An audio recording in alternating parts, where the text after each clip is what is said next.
Bonjour Monsieur Laurent Louis, vous avez été invité au forum qu'a organisé la Troisième Voie. Quelle est votre impression? Ben, écoutez, le forum a été écourté. Je l'ai dénoncé durant mon intervention, hein, une impossibilité pour les Congolais de s'unir et de dialoguer entre eux. Pour moi, ça pose de grosses questions en termes de démocratie. Hein. On est en Belgique, on n'est pas dans un pays où il n'y a aucune loi. Les gens qui ont envie de se réunir ont le droit de le faire. L'autorisation a été demandée, l'hôtel a été trouvé. Pour moi, il n'y a pas de problème, donc tout le monde a le droit de s'exprimer. Je suis moi-même souvent l'objet de censure au niveau des médias. C'est pas très agréable et donc je ne peux jamais appuyer ce genre de comportement. Donc voilà, c'est déplorable que ça se passe comme ça et qu'il y ait une atteinte à la démocratie. Quelles que soient les idées, quelles que soient les opinions, je pense que tout le monde a le droit de pouvoir les exprimer. Alors ici on est en Belgique, on n'est pas au Congo. Ce sont les lois belges qui doivent s'appliquer. Et ça c'est un rappel à l'ordre que je tiens à faire. Parce que je ne comprends pas qu'on puisse interrompre une conférence, quels que soient les objectifs ou les buts des personnes qui sont intervenues.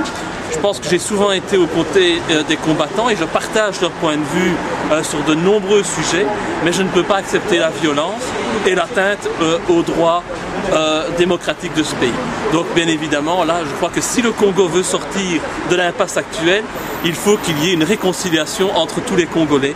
Et malheureusement, on n'y assiste pas aujourd'hui. Et c'est attristant et ça me fait beaucoup de peine parce que je pense que pour créer un Congo meilleur et créer un avenir, il faut se mettre autour de la table. Et bien entendu, il faut des fois discuter avec des gens qu'on n'apprécie pas et dont on ne partage pas les idées. Mais si on veut créer une démocratie, c'est vers ça qu'il faut aller. Sinon, il faut créer une dictature. Mais alors, je ne soutiendrai jamais ce genre de régime. C'est ridicule, ce serait soutenir ce que nous connaissons aujourd'hui avec Kabila. Kabila, c'est la dictature de la communauté internationale, c'est la dictature des États-Unis. Et donc, agir comme cela, eh bien, c'est avoir les mêmes techniques que ces dictatures, et ça, je ne peux pas le cautionner. Je pense qu'on mérite mieux, le Congo mérite mieux que de la violence, et en tout cas, moi, j'attends un meilleur comportement, et que tout le monde s'unisse en ayant comme seul objectif de moderniser le Congo, de nettoyer ce pays des mauvais gouvernants, des mauvais dirigeants, et surtout de rétablir de l'éthique. Et ce n'est pas dans la violence qu'on retrouve l'éthique. Merci. Merci à tous. Bonjour. Donc voilà, on m'a demandé de faire un petit exposé. Comme d'habitude, je privilégierai toujours la séance des questions-réponses. Parce que je pense que c'est important, j'aime beaucoup avoir cet échange avec le public. Et donc la question de cet exposé, c'est le rôle de la Belgique pour la bonne gouvernance au Congo. Alors déjà rien que quand je lis le titre, je me dis, il y a des mots qui sont déjà antinomiques dans le titre de l'exposé. Parce que déjà parler de la Belgique et de la bonne gouvernance, c'est déjà difficile. Alors en plus, parler de la Belgique et de la bonne gouvernance au Congo, c'est encore plus compliqué. Plus compliqué parce que il faudrait se rendre compte de l'état d'esprit des dirigeants politiques belges actuels. Et cet état d'esprit, il est assez clair, c'est-à-dire que pour eux, le Congo, c'est toujours une colonie, aujourd'hui encore, et ça, on doit le déplorer. Alors, on peut voir le rôle de la Belgique dans l'histoire de la RDC est quand même particulièrement édifiant. Il y a toujours cette ingérence qui se poursuit depuis la pseudo-indépendance des années 60. Et ce qu'on constate aujourd'hui au Congo, c'est qu'il y a véritablement une confiscation du pouvoir et la mise en place d'une présidence fantoche, comme je l'ai déjà dit à de nombreuses reprises, une présidence qui a comme objectif et comme mission, et bien évidemment, d'être à la solde de la Belgique et de la communauté internationale. En attendant, eh bien, ce qu'on arrive et ce qu'on voit qui se produit au Congo, c'est qu'il y a une privation de la richesse de la RDC Et on constate une population qui vit dans la pauvreté la plus extrême, alors que pendant ce temps-là, il y a quelques-uns qui s'enrichissent sur le dos des Congolais qui, eux, malheureusement, meurent de faim, n'ont pas d'électricité, n'ont pas d'accès à l'eau, ou pire, quand on voit ce qui se passe à l'est du pays, où là, les femmes, les enfants sont violés. Et donc c'est pour ça, aujourd'hui, qu'il y a une comparaison à faire. La RDC, qu'est-ce que c'est aujourd'hui au niveau de la communauté internationale? Qu'est-ce que c'est pour la Belgique? Eh bien, c'est tout simplement un supermarché à ciel ouvert, où tout le monde peut venir se servir, sans dépenser véritablement beaucoup d'argent, et priver ainsi la population des richesses naturelles du pays. Et donc, aujourd'hui, quel est le rôle de la Belgique par rapport au Congo? C'est un rôle qui va peut-être paraître un peu gros, c'est un peu choc comme expression, mais pour moi, je vois la Belgique comme le proxénète du Congo. C'est malheureusement la réalité, et c'est une réalité qui est extrêmement dommageable, parce que depuis 2 ans, je circule à travers l'Europe, je rencontre des parlementaires, que ce soit en France, en Angleterre, en Autriche, en Norvège, aux Pays-Bas, et à chaque fois, la position de ces parlementaires est très claire, c'est de dénoncer la situation au Congo, tout en disant, oui, mais le pays le plus à même de dénoncer cette situation, c'est la Belgique. C'est la Belgique que nous suivons, ce sont les responsables politiques belges que nous suivons, parce que les autres pays voient toujours la Belgique comme le grand frère du Congo. Or, un grand frère se doit en général d'être protecteur et d'assurer le bien-être de son frère, on va dire. Et le comportement de la Belgique est tout autre, est tout à fait différent. Il ne va absolument pas dans ce sens-là, puisque nous continuons à profiter des richesses du Congo, et que quelques-uns de nos hommes d'État en profitent pour s'en mettre plein les poches. Je suis toujours très surpris de voir le nombre de voyages de nos responsables politiques au Congo. Ça, c'est qu'on peut dire des voyages, il y en a énormément. Des rendez-vous, des réunions importantes, soi-disant, il y en a beaucoup.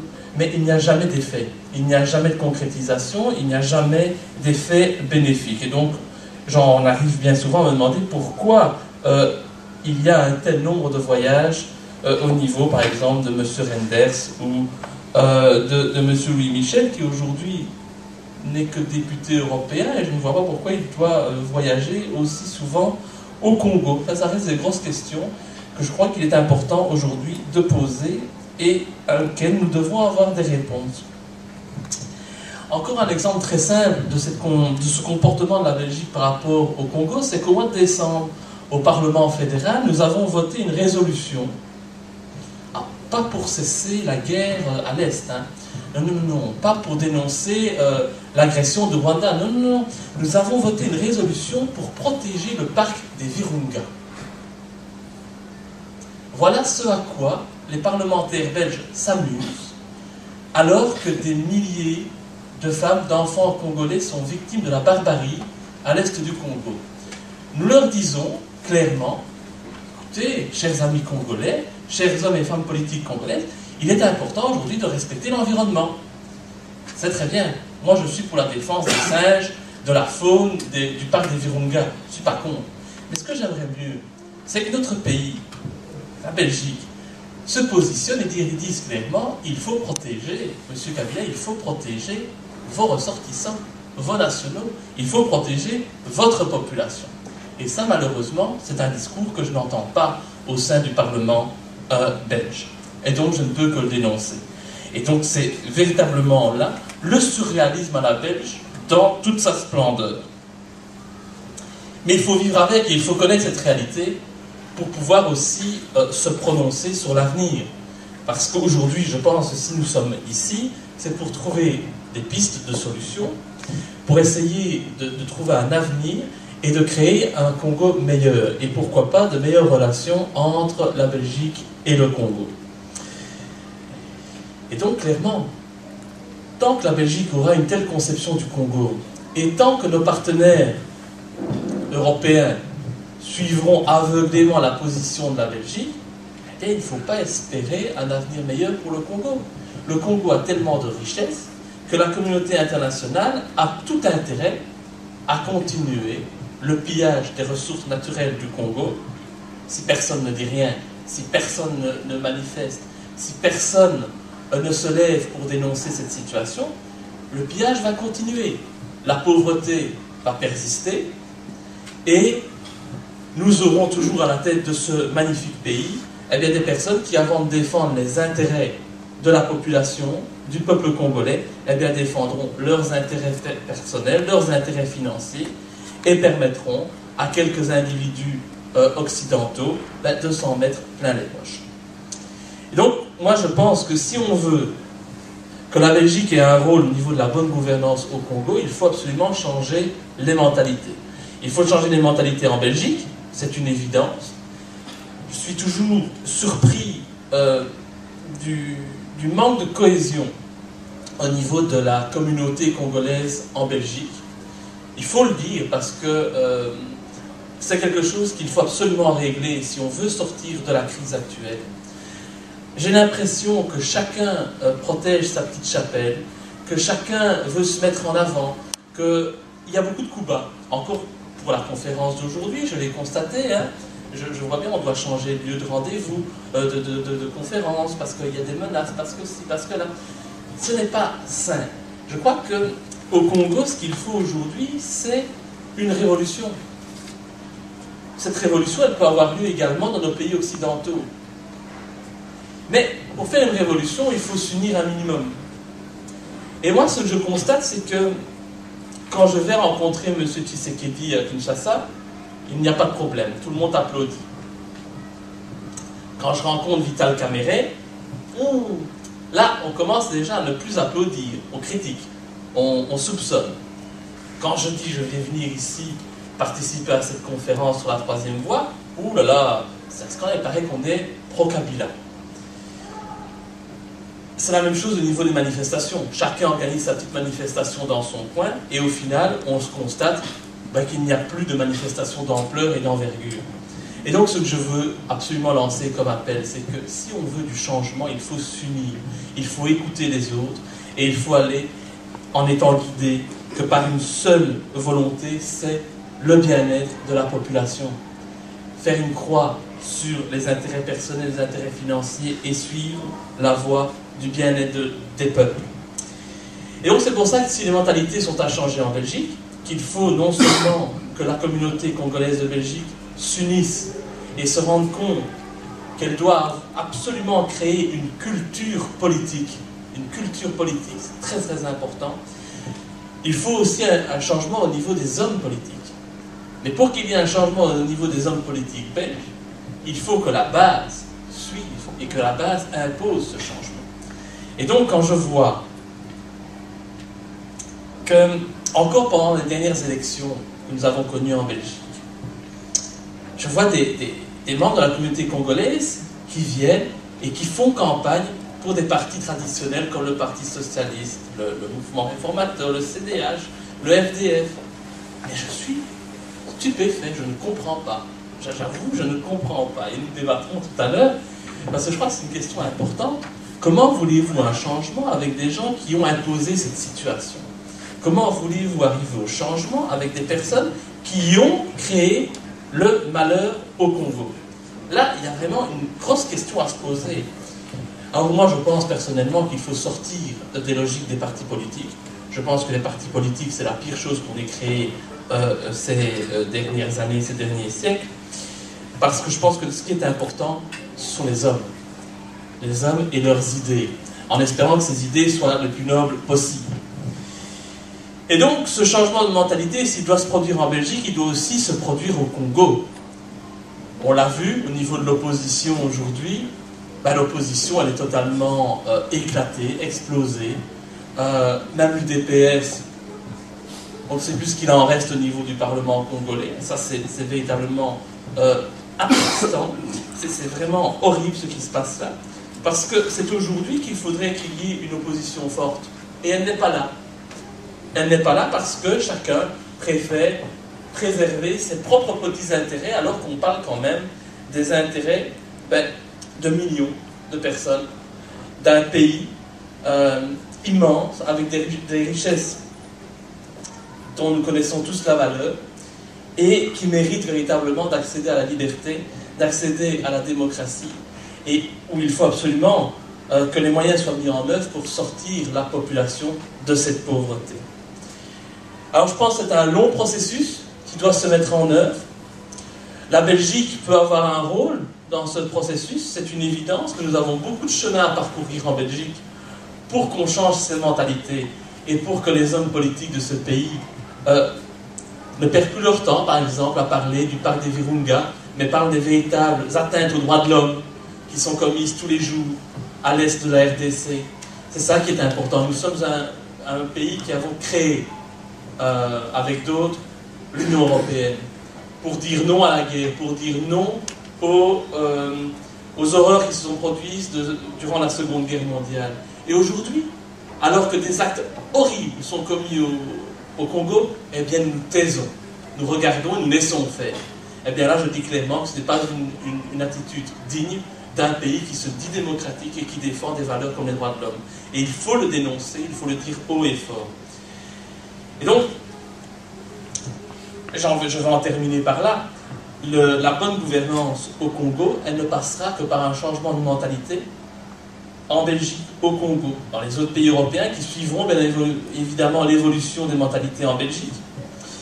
Mais ce qu'il faut surtout, c'est que la communauté congolaise, partout où elle se trouve, la diaspora, et qu'elle se rende compte que c'est d'elle que viendra le changement.